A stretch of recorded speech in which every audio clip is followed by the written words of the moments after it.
Hey team, welcome to Talking About Sports here with Raman. So yeah, my 30-second video, Warriors on round 24, got 32 points. Um, wasn't really a convincing win against the Dragons, but it was a win that was well needed. Definitely after 3 straight weeks of misery, pain, heartache and die end, and a lot of expectations that the Warriors are going to stay in the top four. So yeah, the boys have cemented their top 8 finish, especially with 32 points now. That's basically guaranteed to get that 8th spot. Still sides are, up and down there, like the Tigers, the Roosters, the Dolphins. Still got a shot to sneak into that 8th spot. But yeah, just really basically looking at the Warriors at the moment. In the last month, we've really struggled with our home games advantages, losing to the Titans as well as the Dolphins. That Titans match was just atrocious, and fingers crossed this coming weekend on Saturday night, 23rd of August at 7:30 p.m. New Zealand time and 5:30 p.m. Australian time, that the boys can, go out there against the last place Titans and put some points on, get that points differential back up, and edge a little bit closer to cementing that top 4 spot. Definitely with Penrith, Sharks, Broncos, just a couple of points behind the Warriors. Friday night was a great night. Went out with the partner, which was awesome. We had a good little date night there as well. Just a couple of things mentioning about the atmosphere of that game before I actually get into the inside of the game. The atmosphere was really flat dead. I believe that most of the fans there didn't really actually there for the atmosphere or soaking it in. They were just there to expect for a win. If that's the sense of the culture that the boys sort of feel, the culture at the moment, then I guarantee the boys are just waiting for the finals to get those crowds back in, to see the performances from the Warriors. But yeah, Friday night at 6:45, walking out to Mount Smart Stadium, complete silence, and it just goes to show that when your teams have been losing consecutively at home games, as well as the way, it has a mental toll on the fans. And I'll put my hand up here and say that I'm emotionally connected in some ways more than others to the Warriors. But acceptance is key, and a loss is a loss, and move on from the next day. Don't dwell on it. There are times, obviously, that heartbreaking moments right at the end of the game, especially celebrating that try moment when we're up 14-10 with a couple of minutes to go against the Dragons on Friday night, and should have looked over and celebrated with the partner first off, but I looked over on my shoulder and was like, okay, all right, well, we've still got a minute to go, and, anything can happen. The Dolphins, look what they did to us in the last sort of 30 seconds of that home game, and they stole it from the die end. So, I was waiting till that sort of final buzzer siren went off to cement that the Warriors actually had done the job.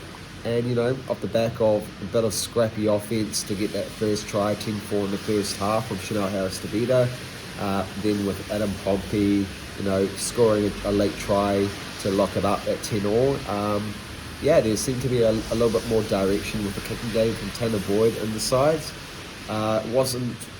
Wasn't helpful that our captain James Fisher-Harris was struggling with silly errors and just silly schoolboy errors at the start of the game, and a bit of niggling on issues in terms of attack options. But the boys basically held the Dragons scoreless for 25 minutes in the first half, and then all of that second half. So basically the Dragons attack went completely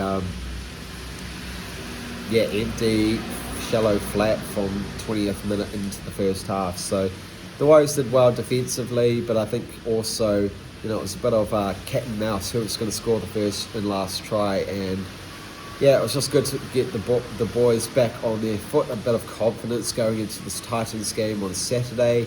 Definitely that impact tackle that Chanel Harris-Tavita made on one of the Dolphins players. Basically just changed the momentum. The boys were on 10 minutes on our goal line, and that big tackle really lifted the crowd's spirits, as well as the players got behind that massive tackle. And it's just goes to show defense wins games, and the boys were able to hold the Dragons defensively for 55 to 60 minutes of the full game. I was also, mentioning that because it was such a close game, our previous hit against the Dragons, we only won by a field goal on the back of Luke Metcalf 15-14 when we played the Dragons earlier on in the season, away from home. So, yeah, it was good to get the 2-0 double header against the Dragons, but yeah, the Titans will be an interesting match this Saturday night. The boys hopefully do not go into those sheds expecting that you've already won the game, even though they're last place. Anything can happen on game day. So, yeah, it'd be good to see a few additions also come back, like Rocco Berry. I think he is coming back. Also, Tamari Martin and Kurt Capewell. So, lineups come out tomorrow evening, Tuesday night, about 7:30. So, that'll be crucial to see what our lineup looks like for the Titans match. And then, we're back here for our last regular home game next Friday night against the Parramatta Eels, which I am looking so excited for. Haven't seen the Eels play the Warriors at Mount Smart ever, so yeah, I'm actually really keen.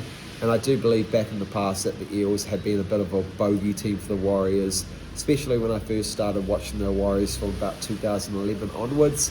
The Eels have basically been an up and down team, and best finish for them is about 11th this season. So yeah, from basically the bottom of the ladder down up to 11th, it's an improvement. Look at the Tigers, winning spring for 2-3 seasons, and Benji Marshall is just, best finish for them is 8th. They've still got a chance. Just coming back to what I had earlier said.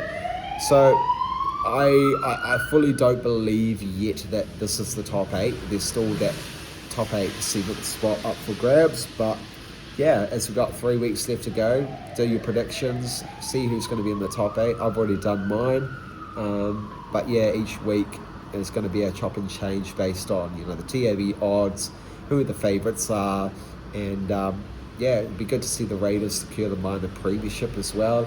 They have the Panthers this week at Glen Willow Stadium, and then the big match is the Storm and Bulldogs. So that's going to be an exciting match there. That's Friday night, as far as I'm aware.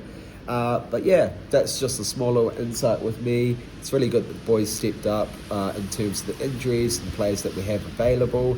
Still players playing out of position, but yeah, a real standout for me was Roger, playing in centres. I felt that he had a really good game in leadership. And, do the Warriors point towards him for a little bit of leadership under James Fisher-Harris as well. But we also have Kurt Capewell as vice-captain, so it'd be good to have the big forwards against the Titans this coming week. Too good, guys. That's me, and all the best. And let's go the Wars, and great win. And, start off for another fresh week. We go again. Cheers. Bye.